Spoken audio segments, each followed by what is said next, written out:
Hello students, आज हम पढ़ेंगे सेंटेंस। सेंटेंस को हिंदी में कहते हैं वाक्य।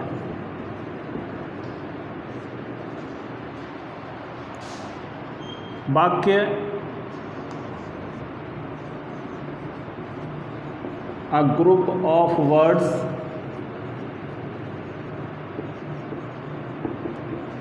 which is arranged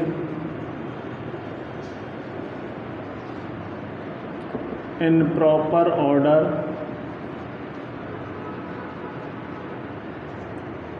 and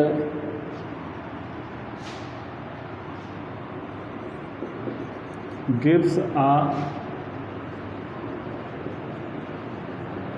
complete sense is called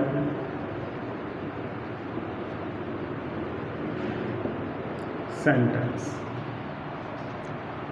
तो a group of words which is arranged in proper order and gives a complete sense is called sentence. तो एक शब्दों का एक समूह जो उचित क्रम में जमा हो और पूर्ण अर्थ देता हो, यानी कि शब्दों का एक समूह जो उचित क्रम में जमा हो और पूर्ण अर्थ देता हो, वाक्य कहलाता है। There are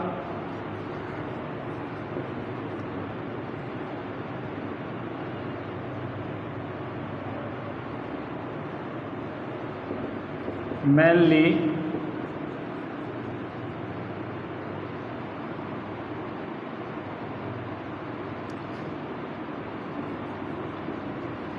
three kinds of sentence.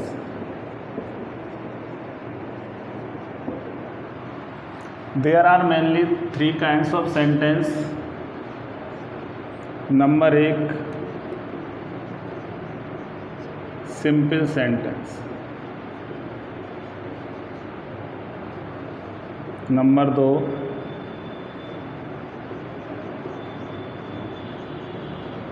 Compound sentence. Number तीन, कॉम्प्लेक्स सेंटेंस। तो मुख्य रूप से तीन प्रकार के वाक्य होते हैं: सिंपल सेंटेंस, कंपाउंड सेंटेंस और कॉम्प्लेक्स सेंटेंस। सिंपल सेंटेंस का मतलब होता है साधारण वाक्य।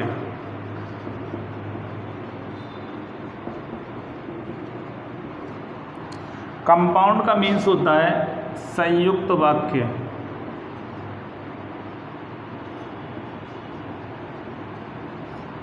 और कॉम्प्लेक्स का मीन्स होता है मिश्रित वाक्य।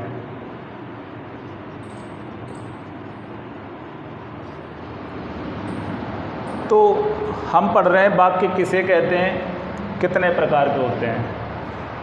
तो शब्दों का एक समूह जो उचित क्रम में जमा हो और पूर्ण अर्थ देता हो, वाक्य कहलाता है।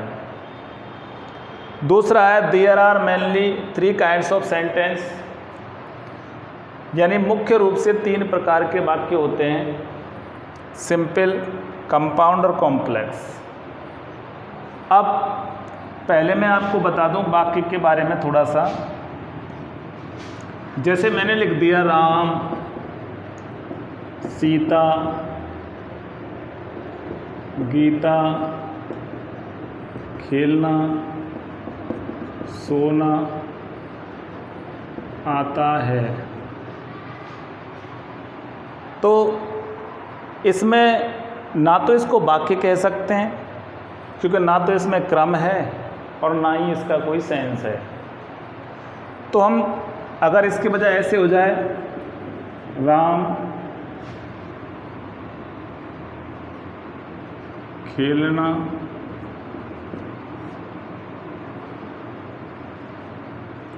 आता है,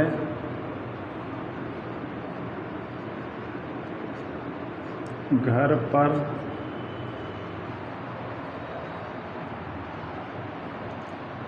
इसको भी वाक्य नहीं कह सकते क्योंकि इसमें ऑर्डर नहीं है, इसमें क्रम नहीं है। अगर मैं इसको लिख दूँ राम घर पर खेलने आता है, तो देखो इसको वाक्य कह सकते हैं क्योंकि इसमें एक क्रम है और इसका सेंस है। जब किसी वाक्य का क्रम हो, एक इसमें दिया हुआ है प्रॉपर ऑर्डर में होना चाहिए और उसके अंदर कंप्लीट सेंस होना चाहिए। अगर किसी वाक्य में प्रॉपर ऑर्डर है लेकिन सेंस नहीं है तो भी वाक्य नहीं है। अगर किसी वाक्य में केवल सेंस है, ऑर्डर नहीं है, तो भी वाक्य नहीं है।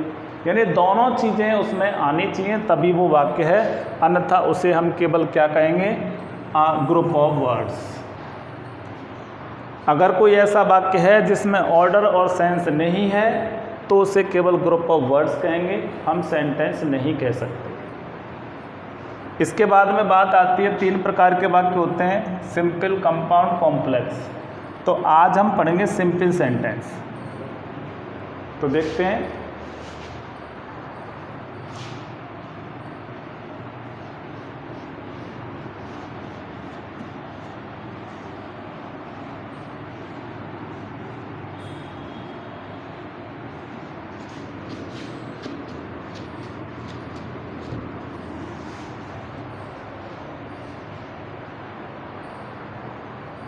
तो हम पढ़ेंगे सिंपल सेंटेंस।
तो हम पढ़ रहे हैं सिंपल सेंटेंस और जिसकी डेफिनेशन है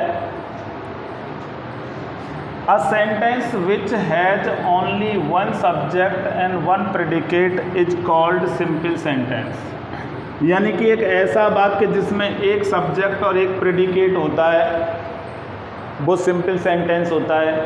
या इसको दूसरे शब्दों में कह सकते हैं कि एक सेंटेंस जो रखता है केवल एक फिनाइट वर्ब। एक सेंटेंस जो केवल एक फिनाइट वर्ब रखता है उसे भी हम कह सकते हैं क्या, सिंपल सेंटेंस। अब यहाँ तक आपने देखा कि एक वाक्य जिसमें एक कर्ता और एक विधेय होता है वो साधारण वाक्य होता है, या एक वाक्य जिसमें केवल एक फिनिट वर्ब होती है वो साधारण वाक्य होता है। अब बात आती है छात्र के लिए, ज़्यादातर छात्रों को यही नहीं पता होता, तो मैं उन्हें एक चीज़ और बता दूं, एवरी सेंटेंस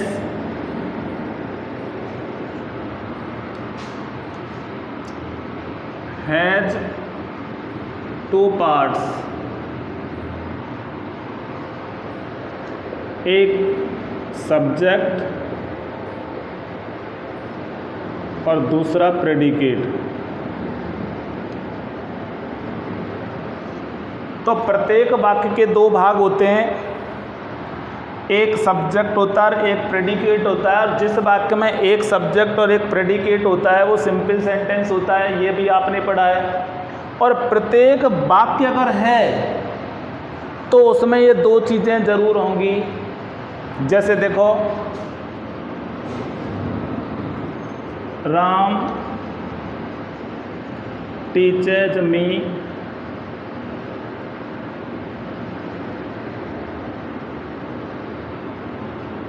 इंग्लिश। तो देखो, राम सब्जेक्ट है और टीचर्स मी इंग्लिश ये प्रेडिकेट है।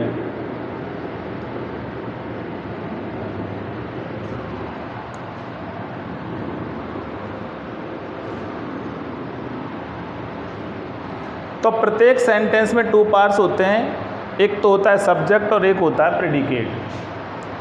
अब सब्जेक्ट क्या है और प्रेडिकेट क्या है ये भी आपको पता होगा। तो यहाँ से आगे जब हम चलते हैं तो पहले सब्जेक्ट के बारे में पढ़ते हैं, फिर प्रेडिकेट के बारे में पढ़ते हैं।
देखो, ज़्यादातर छात्र जो हैं वो सब्जेक्ट के बारे में थोड़ा कुछ अलग सोचते हैं। कुछ कहते हैं सब्जेक्ट इज ए डूअर, तो डूअर है लेकिन कब है और कब नहीं ये कंडीशन भी आनी चाहिए, लेकिन एक ऐसी परिभाषा होनी चाहिए आपके पास जिससे सभी वाक्यों के सब्जेक्ट आप निकाल सकें। उसके लिए देखो, a part of a sentence यानी कि एक सेंटेंस का भाग जो नाम होता है एक पर्सन और थिंग का, या हम इसको ऐसे भी कह सकते हैं the name of person place और थिंग। इसके बजाय हम इसको ऐसे भी लिख सकते हैं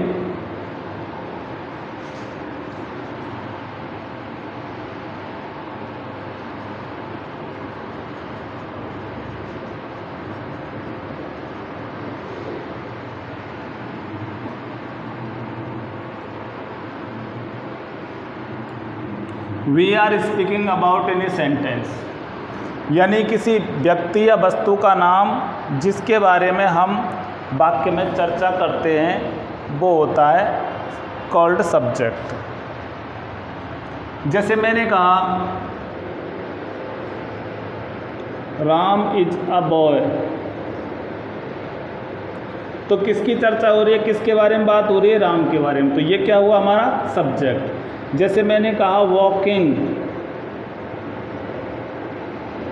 इज गुड फॉर हेल्थ, तो किसके बारे में चर्चा हो रही है, वॉकिंग, तो ये हमारा सब्जेक्ट। और एक चीज़ याद रखना हमेशा कि subject plus verb plus other word, यानी कि वर्ब से पहले हमेशा सब्जेक्ट होता है, वर्ब के बाद हमेशा ऑब्जेक्ट होता है। ये राइट प्लेस है सब्जेक्ट और ऑब्जेक्ट के सेंटेंस में।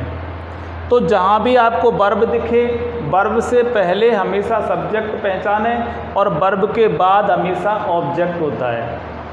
हाँ, इनके साथ जुड़ के कुछ शब्द आ सकते हैं, लेकिन वर्ब से पहले हैं तो वो सब्जेक्ट में ही सम्मिलित होंगे और वर्ब के बाद हैं तो वो ऑब्जेक्ट में सम्मिलित होंगे। तो ये एक बेसिक फंडा है जो ऑलवेज स्टूडेंट को लर्न होना चाहिए जब भी इंग्लिश वो बेसिक कर रहे हैं। तो यहाँ पे वो बता रहा है कि वॉकिंग इज एक मेन वर्ब है, तो वॉक इससे पहले जो आ रहा है वो सब्जेक्ट है। अब इसके टू पार्ट्स देखें तो ये तो हो गया सब्जेक्ट। अगर हम बात करें कितने प्रकार का सब्जेक्ट होता है तो वो हम अलग से वीडियो में देखेंगे। अभी हम करेंगे इसको प्रेडिकेट।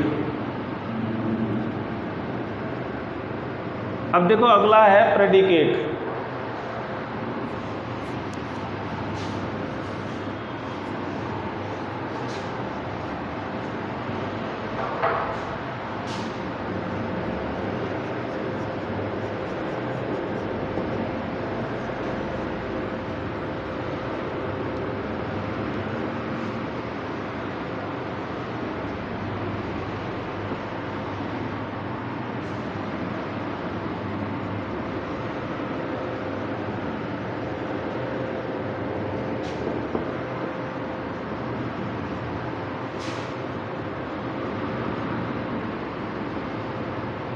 यह what we say about the subject is called predicate.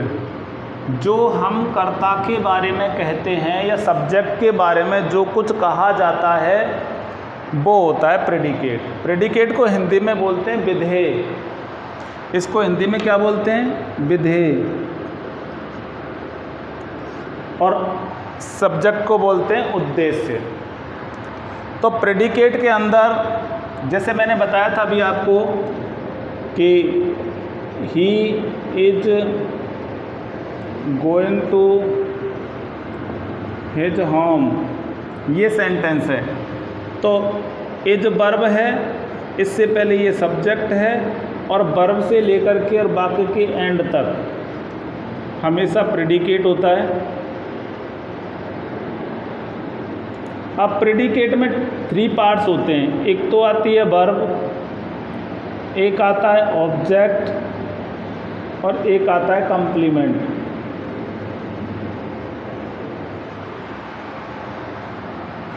तो सब प्रेडिकेट के अंदर 3 चीज़ें होती हैं, वर्ब, ऑब्जेक्ट और कंप्लीमेंट। जबकि प्रेडिकेट का मतलब होता है जो हम कर्ता के बारे में कहते हैं, यानी what we say about the subject. What we say about the subject called predicate।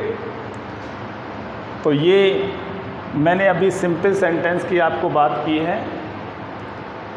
इसको वीडियो को और बढ़ाएंगे, कुछ नेट की इशू है वो पूरा अपलोड नहीं होगा, इसलिए मैं इसे यहीं रोक रहा हूँ।